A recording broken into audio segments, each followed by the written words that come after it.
Olá pessoal, meu nome é Vitor Matos e eu sou fisioterapeuta. Além de trabalhar com fisioterapia, eu trabalho também com pesquisa lá na Universidade Federal de Minas Gerais, onde eu faço meu doutorado na área de neurobiologia e eu também trabalho com educação na internet, não é? Eu tenho esse canal aqui no YouTube, eu também tenho um perfil lá no Instagram muito legal, onde eu compartilho um tanto de coisa que pode ser que te interesse. Então se você não me segue no Instagram, não deixe de fazer isso. Se você também não é inscrito nesse canal, se inscreva. Isso me ajuda muito a trazer cada vez mais vídeos para essa plataforma, tá certo? E já tem um tempo que eu não posto alguma coisa aqui nesse canal, né? Se você me acompanha aí, você tá sabendo um pouco disso. Mas hoje eu vim falar com você sobre uma coisa que eu acho bem interessante, né? Que você já deve saber o que é, porque se você chegou aqui nesse vídeo, ou você me assiste, me acompanha aqui há um tempo, viu que teve uma nova notificação, você veio ver do que se tratava, ou então você estava pesquisando aí na internet sobre mitocôndrias, não é verdade? Ou jogou no Google, ou jogou aqui dentro do próprio YouTube e você encontrou esse vídeo. Então nós vamos falar justamente sobre mitocôndrias, tá? Uma organela bem especial das células eucarióticas, né? Será o foco da nossa aula aqui de hoje.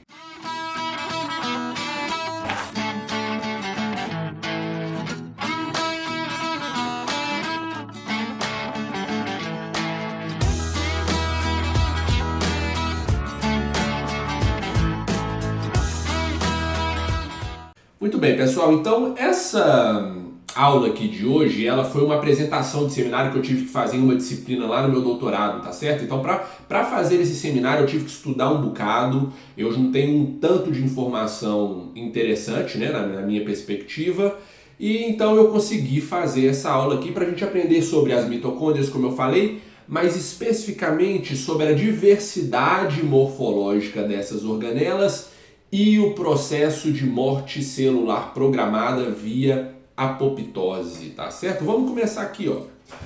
Primeiro, encontrando o título da aula, né? Como eu falei, mitocôndrias, diversidade da forma dessa organela e o seu papel na apoptose.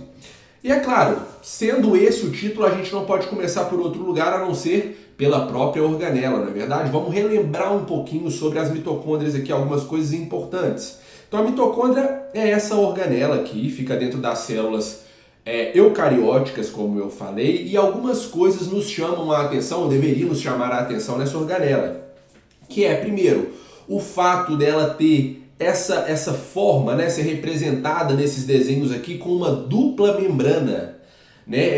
Ela tem duas membranas, uma membrana que ela é externa, tá certo? Que está aqui representada no desenho, e uma membrana que é interna, beleza? Esse é um primeiro detalhe importante a respeito das mitocôndrias. Um segundo detalhe importante é que elas possuem DNA próprio.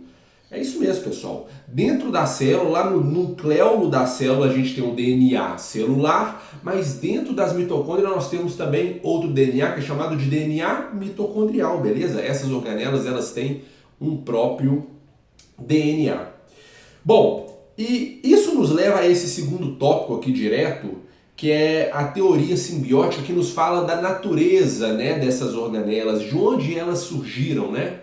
E essa teoria nos conta, pessoal, nos sugere que antes das mitocôndrias serem as organelas das nossas células, né, ou de organismos eucarióticos, elas eram, na verdade, um organismo, um micro-organismo independente. Elas eram como se fossem uma bactéria, tá certo? E aí, no decorrer da evolução, essa bactéria, né, que hoje é a mitocôndria, ela se deparou com outro micro-organismo evolutivamente superior a ela, e esse micro-organismo tomou posse da mitocôndria, meio que englobou ela, né, trouxe ela para dentro de si e tendo agora aquela bactéria dentro de si, ela conseguiu ganhar vantagens evolutivas e reproduziu, propagou a sua espécie, dando origem assim às células como nós conhecemos hoje, né? E então isso nos leva ao terceiro ponto, ao terceiro tópico, que é falar da função dessa mitocôndria. Essa bactéria, depois de passar por essa relação simbiótica, né? Simbiose fala disso. Tomar posse de um organismo para usá-lo a seu favor, né? Então a mitocôndria ela passou a ser a casa ou a maquinaria de energia das células eucarióticas, não é verdade? Porque na mitocôndria é onde acontece a maioria das etapas da respiração celular, tá bom? Tem vídeo aqui no canal a respeito de respiração celular, vou deixar o card aqui em cima. Se você quiser saber um pouquinho mais sobre esse processo, só você assistir a aula. Mas são 3 etapas, tá bom? É a glicólise, o ciclo de Krebs e a cadeia transportadora de elétrons.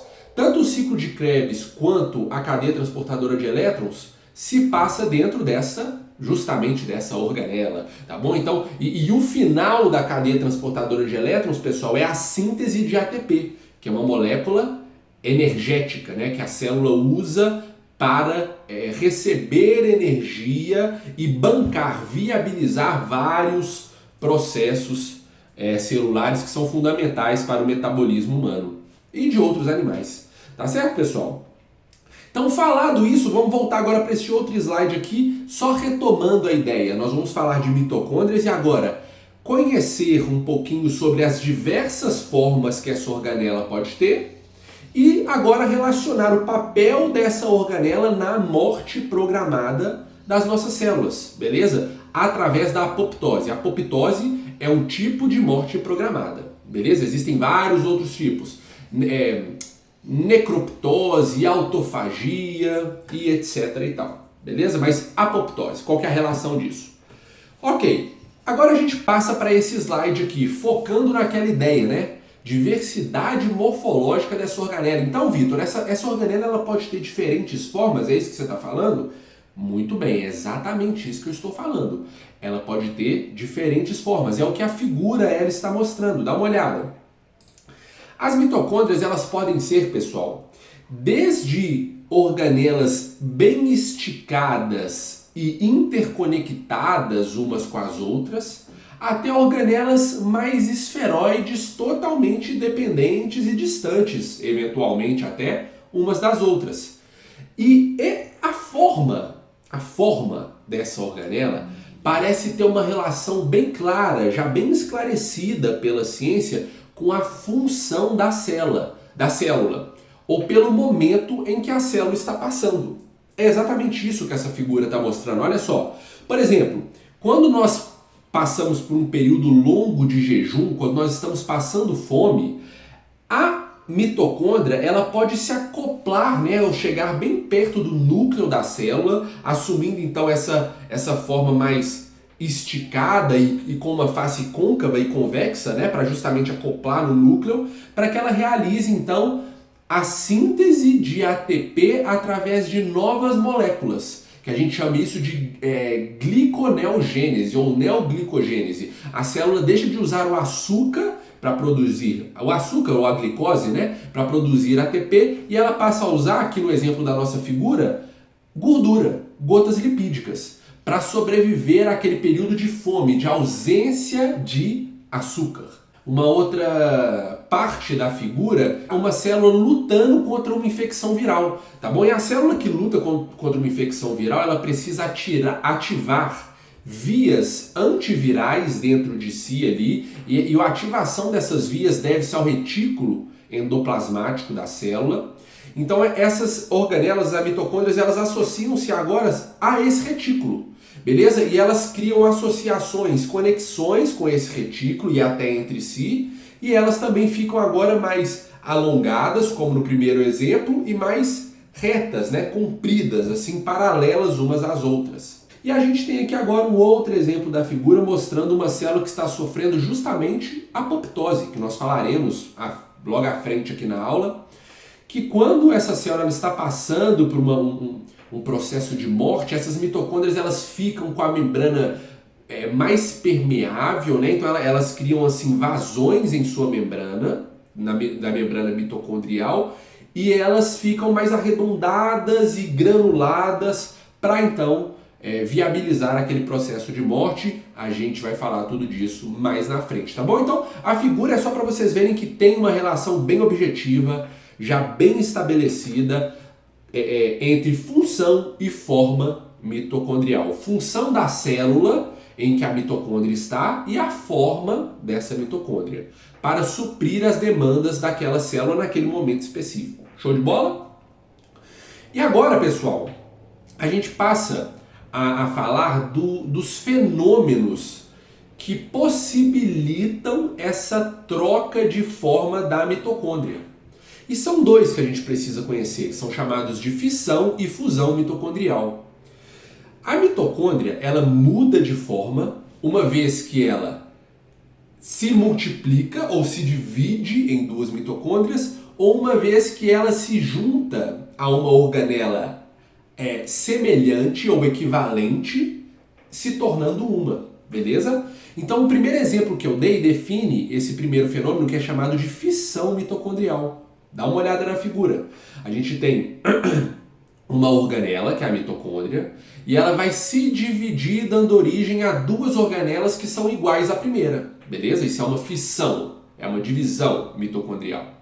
E a fusão é o contrário, a gente pega duas organelas análogas que se juntam e dão origem a uma única, igual aquelas duas lá no início, beleza? Elas se fundiram, tá certo? Então, o mecanismo utilizado para a variação morfológica mitocondrial é justamente esse, a fusão e a fissão. Vamos falar, aprofundar um pouquinho mais nesses processos? Olha esse próximo slide aqui.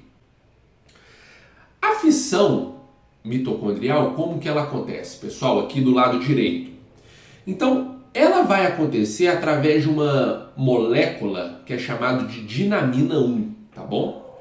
Então, a dinamina 1, através da quebra, de uma molécula energética, que é o GTP, ela vai conseguir se organizar em uma estrutura helicoidal, tá bom? Várias dinaminas vão se grudar umas nas outras através de interações químicas ali, moleculares, que vão fortificar esse novo complexo que surgiu.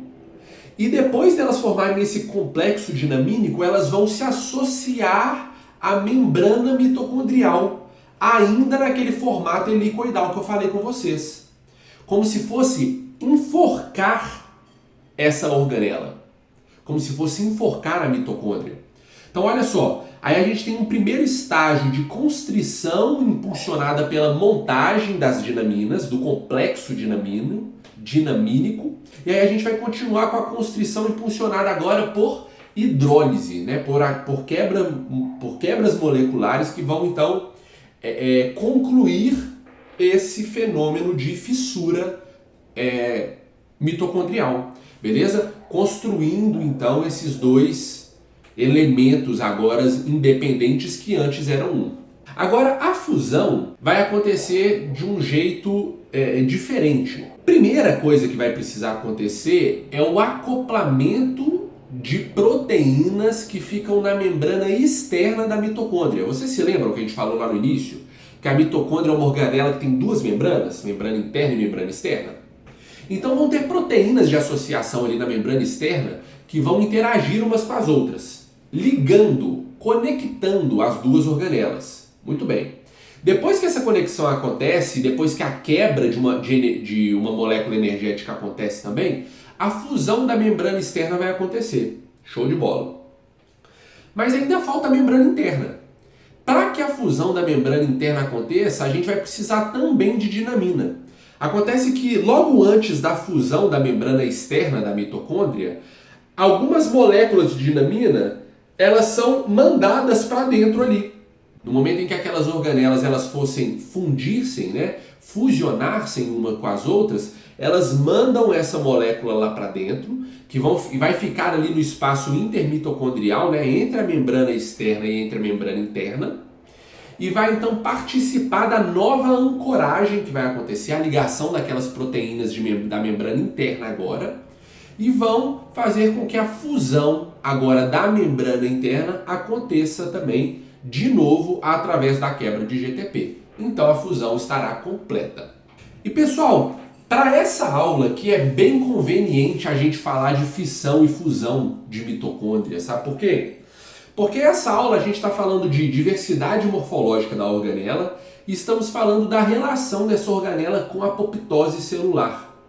E acontece que tanto a fusão quanto a fissão, esses dois fenômenos que nós acabamos de conhecer, eles são importantes tanto para um quanto para outro.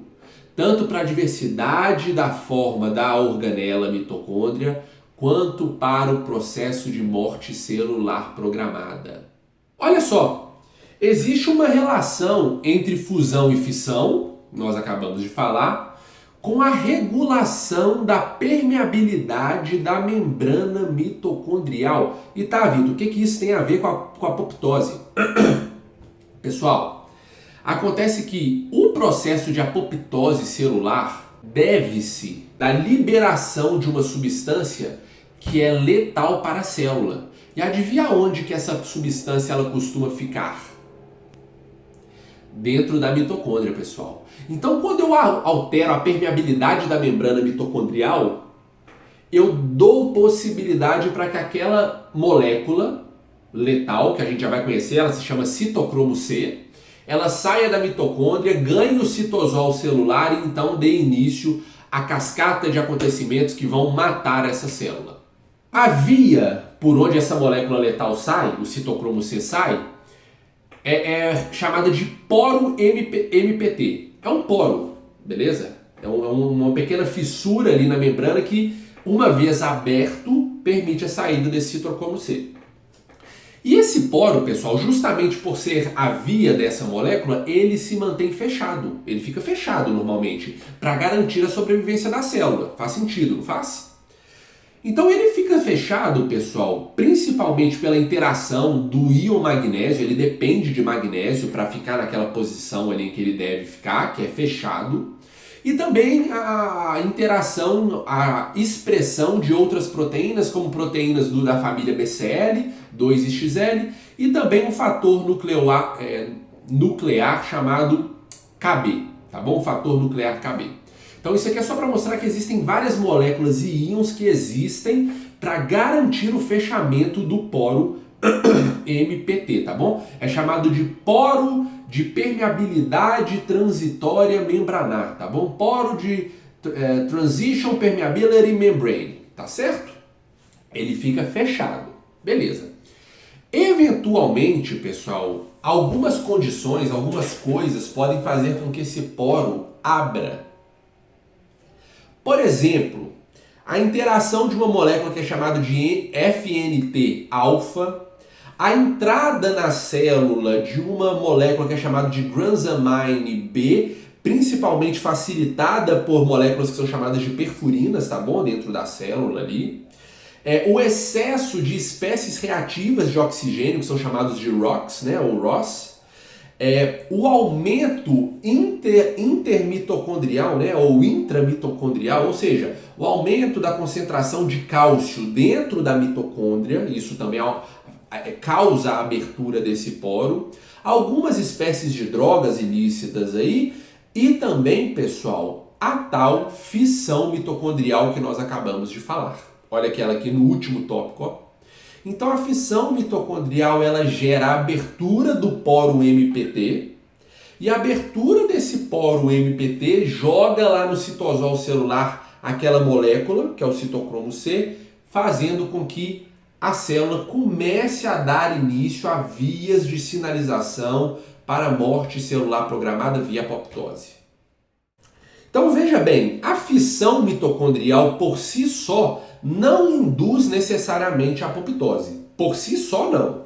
Mas sensibiliza as células a modificações que geram essa morte por apoptose. Que modificações é essa? A abertura do tal poro, que a gente acabou de falar. E aqui agora eu trouxe dois tópicos que são resumos da conclusão de artigos científicos que estudaram justamente sobre esse poro MPT. Tá bom? Então olha a primeira conclusão desse paper aqui. Esse pessoal aqui, eles fizeram estudos in vitro, né? E eles estavam estudando com células musculares, tá bom? Do coração. E eles viram que o aumento da fissão diminuiu o tempo necessário para a abertura do poro MPT, levando essa célula muscular à apoptose. Ao contrário, a diminuição da fissão, do fenômeno de fissão mitocondrial ali, impediu a liberação do citocromo C, reduzindo a morte programada da célula muscular. Está aqui. Né? Estudos que comprovaram isso e a referência está aí embaixo. Agora, como que a a morte celular acontece a partir da abertura do poro MPT, exatamente. Vamos dar uma olhada. Olha só. Normalmente o citocromo C fica dentro da mitocôndria. A mitocôndria é aquela organela que guarda essa molécula que é letal para a célula. Show de bola. Eventualmente pode surgir um estímulo apoptótico. A gente aprendeu quais podem ser esses estímulos. Algumas drogas ilícitas, um aumento de cálcio dentro da mitocôndria que é acima do normal ou do aceitável e a fissão mitocondrial. São exemplos. Então o estímulo apoptótico chega, aí a gente vai ter a abertura daquele poro e a liberação do citocromo C no citosol celular. Quando o citocromo C ele chega no citosol celular, ele vai se ligar a uma proteína que é chamada de APAF1. E eles vão formar um complexo ali molecular que é chamado de apoptossoma. E esse apoptossoma, ele vai agora recrutar uma molécula que é chamada de caspase 9, beleza? E a caspase 9, recrutada pelo apoptossoma, vai então ativar moléculas que vão executar agora diretamente a morte celular da célula, que são principalmente a caspase 7 e 3, tá bom? São caspases executoras, né? Chamadas assim, caspases executoras da morte programada. Então elas vão dar início a toda essa cascata de eventos apoptóticos. Elas vão começar a destruir o citoesqueleto celular, elas vão inativar moléculas que garantem a sobrevivência da célula, tá bom? Que é o exemplo das moléculas da família BCL e assim por diante, né? Elas vão de fato fazer tudo o que é preciso para que aquela célula morra definitivamente, beleza? E aqui, pessoal, tem só um slide para mostrar que a apoptose ela acontece sim, por causa desse processo que eu acabei de citar para vocês aqui, só que esse processo ele faz parte apenas de uma das duas vias apoptóticas celulares, tá bom? Esse processo que eu acabei de mostrar para vocês é chamado de via intrínseca, tá bom? É a via de morte celular que se passa por movimentações de dentro da célula. A partir da mitocôndria, da mudança de permeabilidade da membrana mitocondrial, a liberação de citocromo C e etc e tal. Acabei de falar. Mas existe também uma via extrínseca, beleza, pessoal? Que acontece ali através da sensibilização de receptores da membrana celular agora, receptor TNF com seu respectivo ligante ali, que vão estimular ainda mais aquelas caspases que eu citei para você, primeiro a caspase 9, depois o recrutamento das outras caspases executoras, caspase 7, caspase 3, gerando então toda aquela cascata de eventos que eu citei para vocês, até então a conclusão da morte da célula, né? Uma vez que aquela célula ela vai ser degradada em vários pedaços pequenos e vai ser então digerida efetivamente pelo organismo, né, daquele animal ali da qual a célula faz parte. Beleza? Então, fechamos aí essa parte de apoptose celular. E esse último folheto aqui, pessoal, é só para falar para vocês um pouquinho, bem breve, da fusão e da fissão para além do controle morfológico e da apoptose na célula. Né? Porque esses fenômenos, eles são importantes para muitas outras coisas. Como, por exemplo, o primeiro tópico aí, ó, manutenção da integridade mitocondrial. Isso mesmo, pessoal. Uma mitocôndria danificada, ela pode evitar uma falha assim grande dentro do organismo, uma vez que ela faz a fusão com uma mitocôndria vizinha que está saudável. Vocês percebem que isso pode acontecer? E esse evento ele vai permitir com que a população dessas organelas, elas vão diluir os danos através da mistura dessas organelas que estavam ruins, não estavam funcionalmente viáveis, então elas vão continuar funcionando adequadamente. Percebe? Outra coisa, segregação e proteção do DNA mitocondrial. Você se lembra que eu falei lá no início do vídeo que essa organela tem um DNA próprio, pessoal? E o DNA, como qualquer ácido ribonucleico, ele pode o quê? Oxidar, ele pode criar ali dentro de si falhas e danos moleculares que podem prejudicar o funcionamento daquela organela. Então, a manutenção desse DNA ele pode ocorrer através da fusão dessas organelas. Ou seja, a fusão dessas mitocôndrias tem sido diretamente relacionada com aqui, ó, a prevenção do acúmulo de DNA mitocondrial danificado. Show de bola. E um último tópico, é claro, da minha área, eu não podia deixar de falar, a fusão e a fissão mitocondrial também está relacionado com neuroestimulação. Olha só, estudos já comprovaram que a fissão mitocondrial aumenta a formação de sinapses no sistema nervoso. A inativação dos principais atores da dinâmica, tanto da fusão quanto da fissão mitocondrial, está associada com defeitos no desenvolvimento, plasticidade e funcionamento neural, pessoal. Tanto com experimentos ex vivo quanto também in vivo, tá bom? Já tem esses resultados aqui na literatura. Então olha que legal, né? Não é só de diversidade morfológica e apoptose que está relacionado aí com fusão e fissão molecular. A gente tem vários outros processos biológicos que ganham benefício desses fenômenos aí, tá certo, pessoal? E aqui tem as referências, né, que eu utilizei para elaborar um pouquinho esse seminário e essa aula que vocês assistiram aqui agora. Isso é tudo que eu tinha para falar com vocês. Se ficou qualquer dúvida, não deixem de colocar aqui embaixo, eu vou me esforçar muito para resolver elas. Me conta o que vocês acharam do vídeo, se vocês estão usando para aula de vocês, para pesquisa de vocês, para que vocês assistiram essa aula, onde vocês vão usar esse conteúdo, e se foi relevante, compartilhe com outras pessoas que possam se beneficiar, e eu agradeço por terem assistido até aqui. A gente se vê nos próximos vídeos. Até mais, obrigado.